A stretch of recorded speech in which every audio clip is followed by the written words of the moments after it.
Let the galaxy burn.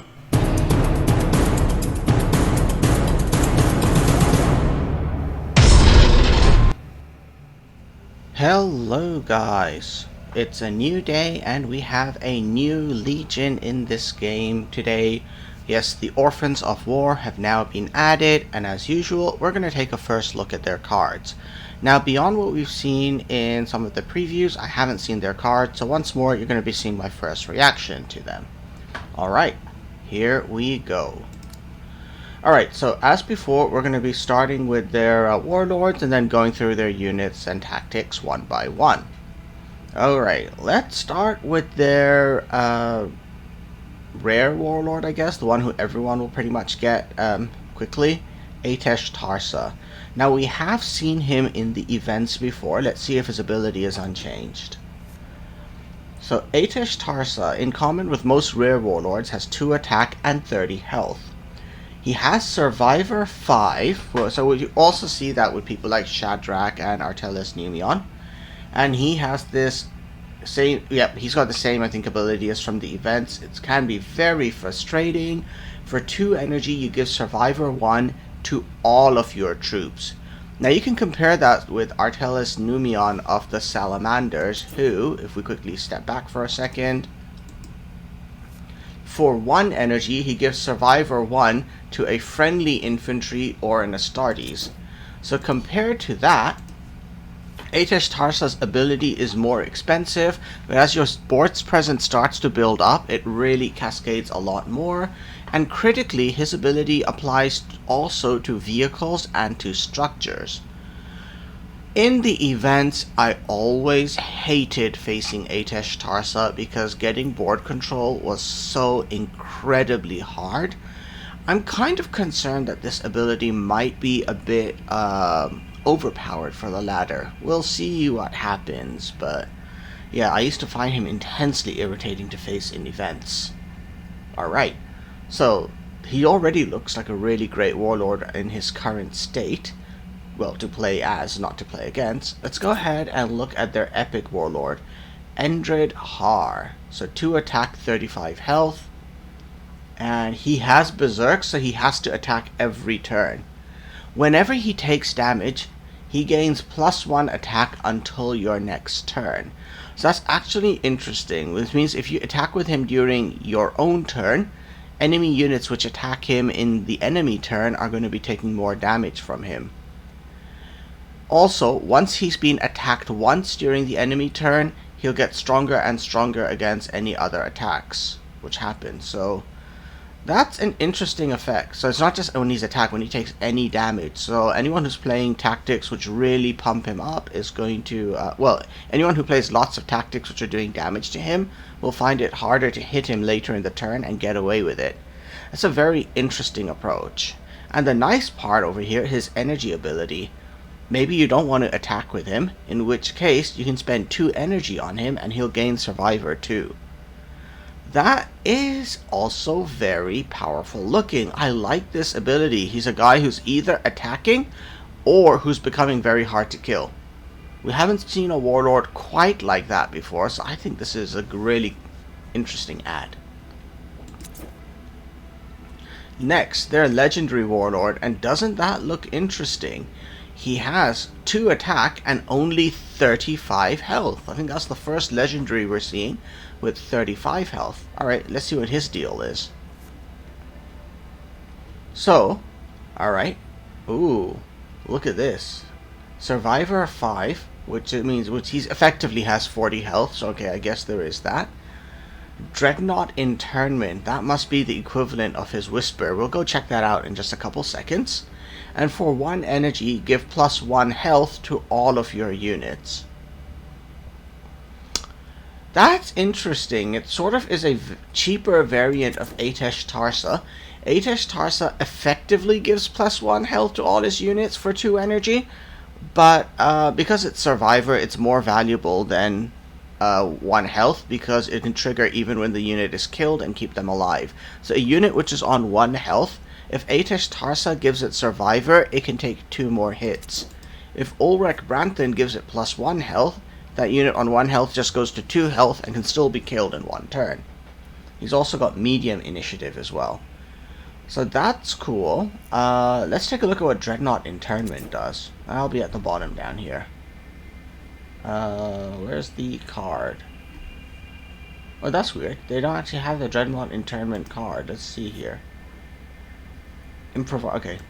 I guess there might be maybe a bug and the Dreadnought card is missing. Whatever you pay in order to turn him into a Dreadnought. But let's see. When he eventually turns into a Dreadnought, 2 energy to destroy any enemy troop, or to deal 2 damage to the enemy Warlord or Titan. That's powerful. Remember all those troops with front line and survivor and high health?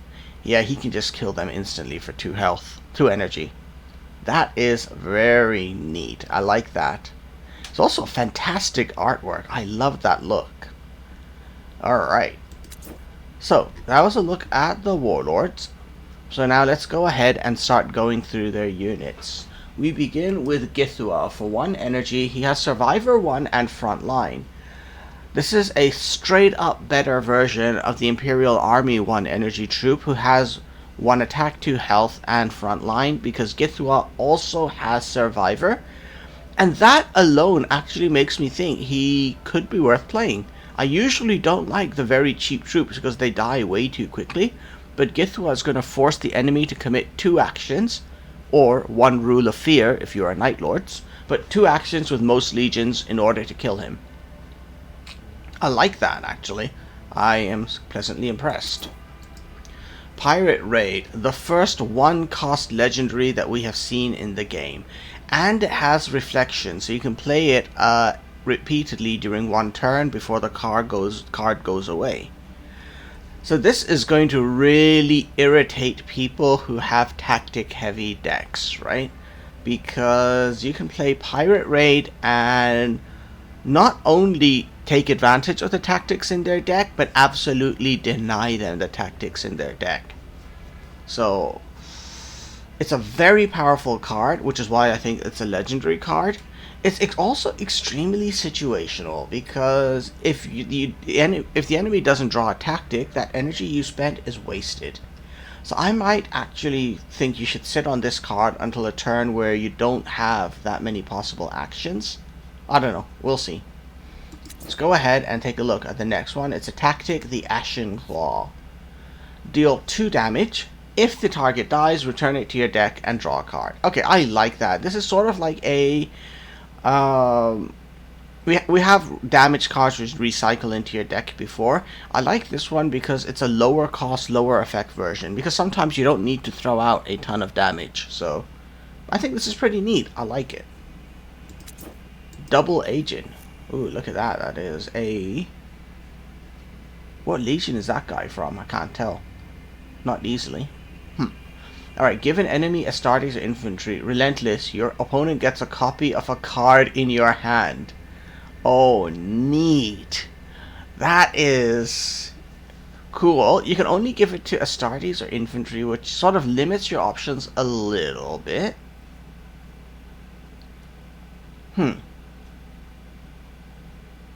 Very, very intriguing. Very intriguing. Sorry, I'm just going quiet because I'm thinking of all the situations I'd like to play this. I love this card, actually. It's a really unexpected irritant. That's cool. Alright, let's keep going. Chiron. He's also 2 energy. He's got Perfection, and if you use up all your energy playing him, he gains Stealth and Sneak Attack. This is a fantastic first turn move. Yeah. Well, it's a fantastic card to play in your first turn when you only have 2 energy, and it means you can instantly trigger that Perfection. Yep, that's pretty much all I can say about this. This is a nice card. Okay. Left 4 Dead. Return a friendly troop to your hand and give it flank. So this is very similar to a Raven Guard card, which does almost the same thing. I think pretty much the same thing for the same cost. So it is always a useful ability. You can recycle a card which is about to die, or sometimes even you can use it to bring a high damage troop back to your hand and now replay it the same turn with flanks so it can attack an enemy target. Sometimes you can attack twice with a unit this way. You attack, then you play this card, then you play the unit again, and attack once more. I like it. Man, I have liked all the cards for this Legion so far. Legionary Sholta. Rally. Deal 1 damage. If target dies, gain Survivor 2. So this is also like a variant of the last rifle section from the Imperial Army, which deals 1 damage as it goes into play, except these guys will also gain Survivor 2. They're a bit cheaper than the last rifle section. They've got lower attack, but potentially more health if the Survivor triggers, so I like it. It's also a great card. Wow. Oros Lidric, we saw him in the preview. He has Survivor 2 and a really useful Relentless ability.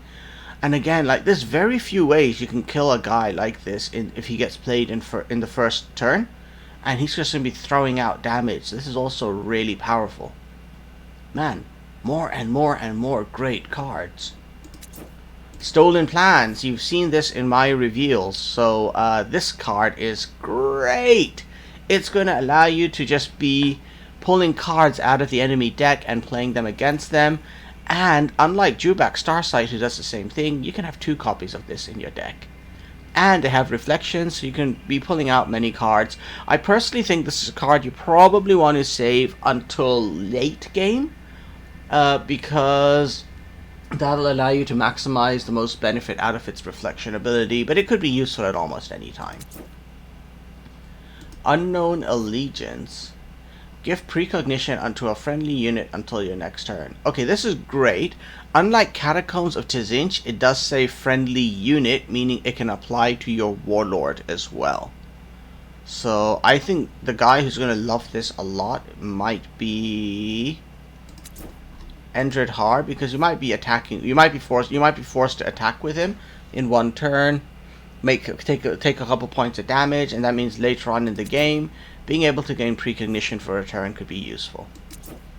Apothecary Norn, also from my reveals video, very handy ability here, especially for using with Ambassador Melgator, who has a rally effect where for 2 energy he can force an enemy unit with an attack of up to 4 to be returned to hand. And with Apothecary Norn, there's a great combo where you can play Melgator, use his effect, then play Apothecary Norn's ability for free to bring Melgator back to your hand, to repeat again the next turn. The Ebon Drake. So, deal 4 damage to a random enemy. If it dies, create a Salamanders in your hand. That's a neat effect. It's a little bit too random. Like, you don't know which enemy is taking 4 damage, so it may not die. And you don't know which salamander you're getting. You could get a useless one. You could get a really handy, powerful one. For 3 energy, I think that's too much investment in a double random, so I don't like this card. You don't know who's getting hit, and you don't know what you're getting out of it. Let's forget this card. The first Orphans of War card that I actually don't like. Garuda. This one's neat. It deals 1 damage to an enemy twice, so sort of like pecking away at them, because Garuda was a cybernetic bird. But you're probably going to play this mostly for the stun and deal 2 damage effect, essentially. So, it's not bad. I kind of feel it's expensive for what it does, but I guess. I don't know, I'm not super thrilled with this one either. Plundering, that looks like great artwork. The enemy warlord gains Sentinel until your next turn. And you draw a card. Oh, this is great. So this is you draw a card and you deny the enemy a card draw for 3 energy. That is useful, actually. It's going to slow down the enemy's play, so I can't really argue with that. I like it. It's a very innovative type of card. I hadn't even thought of this mechanic before. Sergeant Tagore. Okay, let's take a look. He's got 3 energy. He comes in with below average stats for that. He's got 2 attack, 3 health. He does have Survivor and he does have Bloodthirst. I just think a bloodthirsty unit with only 2 attack is kind of not worth it. I actually don't like him either. Sorek Shan. Okay, he's a salamander. He has Survivor 2. And he has Ooh, a very handy sacrifice ability. Okay, this is actually really cool because remember, sacrifice triggers even if you're saved by survivor. So if the enemy does not attack him, when he attacks the enemy, his sacrifice is probably going to trigger and he comes back to your hand. So you're dealing 4 damage in total, 2 damage to the main target you attack, as well as 2 random points of damage. And then he comes back to your hand ready to be played again. If the enemy tries to attack him, they have to attack him twice to make sure he dies. That's not bad. It's going to either soak up a lot of damage from the enemy, or it's going to force the enemy to take a fair amount of damage from him. So I like this guy. Yeah, that's a neat little card there. Veteran Nubari, the last card from my reveals video. This is great. I don't know why he's a common card. His stats... Oh, wait, they've balanced him a little. I see what they've done here. Compared to my video, they have now reduced his health by 1 point, and I think that's a great idea for a common card. You know, he now has 2 health and Survivor 2. It still makes him pretty dangerous, but it also does mean that he's not quite as overpowered as before. There are more ways you can kill him easily when he's in play than there were before, when he was very tough to kill. Alright, now I'm happier with this, because I think for 3 energy he now has the right stats to be balanced. Atharva. He has precognition and... Oh, that's interesting. Okay. So this is a copy a card in the enemy hand approach. This is great, except against a Primarch, when if the card that you reveal is the Primarch's Whisper card, or whatever the lowest equivalent was, then that 1 point of energy is wasted.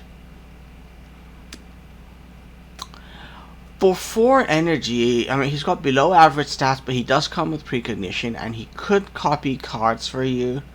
I think maybe he's worth it. There's so many card draw and card copying abilities, though that the Orphans of War have, that maybe you don't need to be actually spending 1 energy and having a dead unit on the board, like a unit which isn't doing anything else in your turn. So I don't think you actually need to use his ability much. And then if without that, his stats and his passive are a little bit underwhelming. So I'm going to think he's a pass. Alright, our first neutral, and we have seen this before from the Raven Guard events, where he was a Warlord. Now he's a legendary unit, Bran Nev. He has stealth, he's got totally average stats, but the neat part over here is when you put him in play, you get an automatic free Raven Guard, so that's going to help create cards, and while he's sitting in stealth, for the very efficient cost of 1 energy, he's dealing 2 damage. That's very cool, very useful. I think it's a great card, I like it. 4 energy is a nice cheap legendary too. We have the Price of Redemption. For 4 energy, give a friendly troop backlash, destroy a random enemy troop. Okay, you need to think a little bit with this, but what it allows you to do is, in a situation where you already have a unit on the board and the enemy plays just 1 very powerful unit and that's all that they have, it lets you guarantee a destruction, because when your weak unit attacks, it'll destroy that enemy troop. I think it's a little too expensive for what it is. Most hard removal or die and hard removal cards tend to be like 3 energy, like the World Eaters card or the Iron Hands card. I mean, I guess this is sort of okay. I would think very carefully before including it, because it is a very expensive effect. I need to see, like, as Orphans of War, do you normally have units on the board who you could apply this to, or do their units tend to die quickly? Alright, I'm a little bit on the fence on this one. Alright, let's keep going. The Red Talon. Oh, that is really cool artwork on this one. Return your troops to your hand and give them drop pod. They cost 3 less. Okay, that's cool actually. This helps to protect the troops you already have on your board. If your troops, the entire board presence is troops who actually cost 3 or less anyway, it basically allows you to give them all drop pod for free and heal them back to full health. And if your units cost a little bit more than that, you're probably still able to play them all back onto the board. This is a neat ability. I like it. I think this one is a good card to have. Okay, another dropship or fighter, the Red Talon Xiphon. Deal 3 damage. Enemy tactics cost 2 more until your next turn. Okay, that's great. It's a useful amount of damage, and it has a neat effect. So this card is really going to mess up Alpha Legion as well as Angron. Against Alpha Legion, this is one of those cards which is going to help protect you against the Harrowing, because you can play this when the enemy's just finished his 8 energy turn, and you know that the Harrowing is coming next turn, and it will buy you a little bit of time. Third Covenant. So these look like some Raven Guards, I guess. Let's take a look. They've got Flank, they've got Unstoppable. It's not bad. Their health is a little bit low, but you're probably playing these guys to whack them hard into a high health enemy unit. So for that, I think they're worth it. They're probably going to die when they attack, but that's okay, because they're attacking immediately when they enter the game. Yep, Third Covenant. I think I approve. Plus, you get amazing combos with, especially with Atrash, where you can put them in play, then immediately give them Survivor 1 so they can survive one more turn and force the enemy to take action against them. Unto the Fires, an angry looking salamander here. Give Survivor 2 to your Warlord and create 2 teachings in your hand. Ooh, Survivor 2 is not earth-shattering. 2 teachings are going to need more energy to play them later on. You probably have plenty of cards in your hand from other stuff. I think this is a little bit over. This one is not worth it, I think. Because again, it's a random effect, right? You don't know which teachings you're getting, and spending 4 energy on random effect feels a little too much. Veteran Kirhane, a Raven Guard guy. He has Stealth. When you put him into play, you immediately give a non-enemy Warlord sentenced 1, and you deal 1 point of damage to it immediately. Okay, that's cool. So in most cases, it just looks like you're dealing 2 points of damage. Where this does make a difference is when you're hitting a unit which has shield, or it has Survivor and 1 health, it'll actually break through that effect by doing 1 point of damage, followed by 1 extra point of damage. He's got totally average stats, but I think Stealth makes up for it, because it's hard to kill him before he can act next turn. So yeah, I totally approve of this guy. Gerasene Chimere, Black Shields. Okay. While in your hand, has a different random bonus each turn. I don't like random, but I'm assuming the bonus is extra health or extra attack, and I think that could be cool. And I mean, they've got average stats anyway for 5 energy, so it's worth playing them and then take advantage of whatever comes, I guess. Interesting. Moritat Cyrus. Okay, so this is their sentencing unit. It's sort of like the Raven Guard 6 energy guy, who gives sentence 2, except their stats are reversed. They have 5 attack and only 4 health. But their sentencing is a little bit cheaper than for the Raven Guard, who spent 2 energy to give sentence 2. I think they're totally worth it. Just like for Raven Guard, what was the unit called? Where's my Raven Guards at? They were the Mordathan, 6 energy, 4 attack, 5 health. And they spend 2 energy to either give an enemy to sentence 2 or deal 6 damage to a sentenced enemy. Now the guys we were just looking at, where's it gone here? Moritat Cyrus, their stats are reversed. Their energy value is a little bit lower, the energy cost rather, and all they can do is give sentence 2. They can't inflict extra damage to units. I think it is kind of balanced. It's a neat little unit there. I think you're going to see a lot of these guys in play, just like you see a lot of the Mordathan in play. Oath of Vengeance, our next legendary card. Give your Warlord, after attacking, deal 2 more damage to the target. So this is sort of interesting. It's like a variation on the World Eater's Gorechild card in that it boosts your Warlord's attacks, but unlike Gorechild, it doesn't actually increase their attack statistic, meaning when the enemy attacks your Warlord, he deals damage as normal. When he's doing attack, he deals 2 extra damage afterwards, and once more, that's going to probably blow through Survivor, as well as blowing through Shield. So there could be many useful uses for this. 5 energy is not bad. It's comparable in cost to Gorechild. So I think you're going to see this getting used as well. It's not a bad legendary. I like it. Sergeant Korak. Renegade Death Shroud. At the end of your turn, this unit heals 3. That's neat. And you poison an enemy troop when you put him in play. His rally ability is okay, I guess. His attack value is really low for 5 energy, and he's coming into play at a time when there's a lot of units coming onto the board which do around 6 damage and can blow him out in 1 turn. So I am not super enthusiastic about Sergeant Korak. Severian Lunar Wolves. Okay, so sub-average stats for 5 energy. He does have precognition. I think there's probably better ways to spend your energy than on this guy. Yeah, let's put him away. I don't like him. Wrought by War. Deal 3 damage to all units. So this is sort of like Volcanic, whatever the 3 damage to 5 units card was for 5 energy. This is just a more powerful version.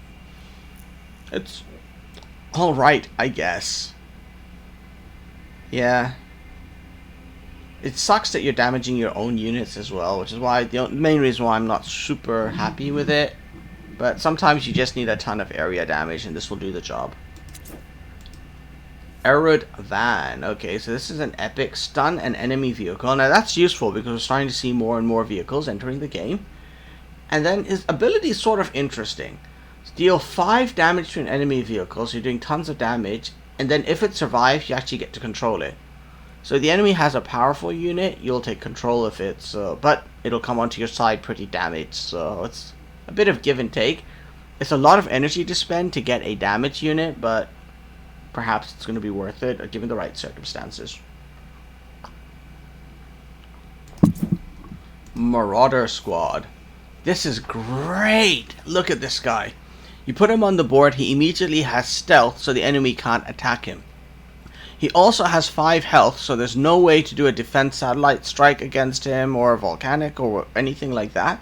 So he's almost certainly going to survive.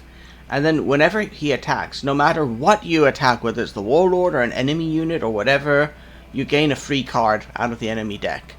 So I like it. I like it a lot. A unit with stealth and stealth, high health, and 6 attack is always worth it. So yes, please. Marauder Squad, you're gonna go in my decks. Secret Hideout. Okay, I guess that's a hidden turret or something. Front line, cannot attack. 0 energy to return a friendly troop to your hand. Oh, that's great. So, what if your where's it gone here? Your Apothecary Norn has somehow been killed while your Velgator was hanging out in your hand? Well, in that case, Secret Hideout can also be used to bring Velgator back to your hand. It's got a decent amount of health. It has front line, which is useful. It has alright attack, and it has this neat energy ability. So, it's surprisingly interesting for a common card. 6 energy for 4 attack and 8 health is pretty okay. So I would say that its stats are average for what you pay. And it has front line and a big amount of health. And it has a useful energy ability, which is for free. So I like it. I think it's, yeah, totally great. Ancient Kragan, Iron Warriors Renegade. He goes into siege mode, and the next turn deals 12 damage to the enemy Warlord. Okay, so his stats are average for 7 energy. It'll take 3 turns for this ability to kick in, right? Because you put him on the board. The next turn you activate your siege, turn on your siege mode, and the turn after that you activate it and deal 12 damage. Alternatively, you put him on the board, you immediately attack with him and he does 6 points of damage, and the next turn you attack with him again and he does another 6. I think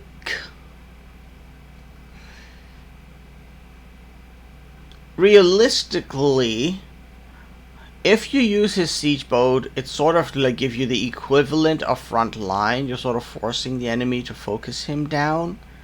But it's sort of a little bit slow. I think if you play him, you're just going to be attacking directly with him. He's got a decent amount of health, average stats. I think this is one of those cards you'll have in your Orphans of War deck until you have better cards, and then he'll make his way out. Cadmus Tyro, the final legendary, I believe. Actually, he's not quite the final legendary. We've got one more to look at, but let's take a look at this guy. 7 energy. Survivor 5, and a great relentless ability. It's to a random friendly troop, which means even if he's the only one, he'll be getting that buff himself. I think it's cool. Already starts with Survivor, and obviously you can start giving him extra health and Survivor and stuff with Warlord abilities, so it's totally on board with Cadmus Tyro. I think he's good. Autek Moore. Again, he used to be a Warlord in the events. Let's take a look here. He has Drop Pod. And every turn he creates a free Iron Hand and gives it Drop Pod. And he's got decent stats. Yep, I'm on board with Autek Moore. I think he seems worth it. Let's keep going. Father Thematica. Relentless. Deal 5 damage to a random enemy. So this is sort of like some of the vehicles we've seen from the Iron Hands before, I think. High energy unit with a relentless ability. His stats are a little bit low for what he is, so I kind of think Autek Moore might be better. Yeah. It's an interesting card nonetheless. 5 damage for random enemy. Could flip things, but again, I don't like random so much, so ugh. Alright, and the last legendary, Barabbas Dantiok. I was actually kind of hoping he'd be a Warlord in his own right. Let's take a look at him. Oh, that's neat. Okay. See, you put him in for 9 energy. He's got average stats for 9 energy, fantastic Survivor 3, but really the cool part is at the end of your turn put in play a Barricade, which is going to be a 1 attack, 3 health cannot attack unit. So it sort of slows down the enemy in the late game. It's not bad. I'm a little bit torn about him. I think he's good. It's a little bit underwhelming. It's not bad, it's not great, I think. Like, just putting in play a Barricade. By late game, Barricades are cute stumbling blocks as opposed to a big actual, well, Barricade. Anyway, that's Barabbas Dantiok. And the final card we're going to look at is Ancient Kalon. So, this is a Dreadnought. It has shield, so it's hard to kill. It destroys any troop attacked, and relentlessly it gains shield. Okay, that's pretty powerful. It basically means that you can throw him into the late game high damage units, and because at the beginning of your turn he gains shield, he's sort of hard to kill. I think he's more useful than Barabbas Dantiok was, so I think this is a better card than that. Alright, so anyhow, that's a look at all of the cards for the Orphans of War. Oh yeah, the final point we didn't do is check out the chat lines, which is obviously super important. So let's take a look here. Atesh Tarsa. These are unchanged from the event. So let's take a look here. It's good to see you. Violent impulses must be given an outlet. You made it happen. Such a senseless waste. Yeah, I like such a senseless waste. You can use it at many times. You can use that one. I miss the russet skies of my birth world. What the heck is that? All we have is scorched earth and uncertainty. Not that great chat lines. I just like these 3. Violent impulses must be given an outlet. You made it happen, and such senseless waste. Okay, let's check out Endred Har's chat lines. Let's treat each other like warriors. Okay. I keep climbing the mountain of your fallen army. Alright, I like that one. After you kill a bunch of the enemy troops. You have a truly pragmatic mind. Yeah, a little bit dull, Would that it had never come to this at all. I guess. Oaths, brotherhood, loyalty, lies. I can't see too many occasions to use that. Oh, this one is great. It must be done, and it shall be done, whatever the cost. Alright, and the last one is, well, the penultimate one is Ulrich Branthen. Let's see what he says. The future stretches before us.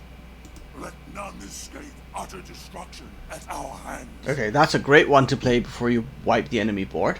I once pulled off a similar feat.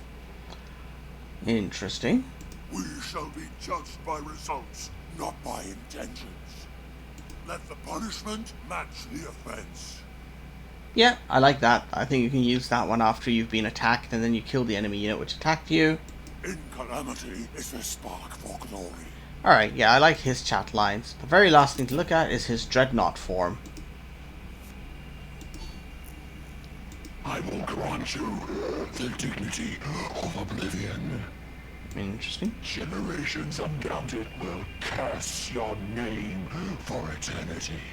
Keep trying. I like that after you've been attacked. My body is mortal. My mission eternal. You won't draw blood from iron. War imitates nature. Neat. Okay, I like his Dreadnought form lines. I just wonder, how do you turn him into the Dreadnought? We just aren't seeing that one yet. Oh well, I guess we will in the event. Okay, so that's our look at the Orphans of War. They look very interesting. They also look extremely annoying. Who am I not looking forward to facing the most? I actually think Atesh Tarsa. That giving Survivor 1 to all your troops is very, very powerful. He is in the store today, so you're probably going to see him hitting up the ladder and annoying the hell out of people. Alright, so I hope you guys found this video useful. I will see you in the event and the ladder over the course of this weekend. Alright, until we meet, bye for now guys.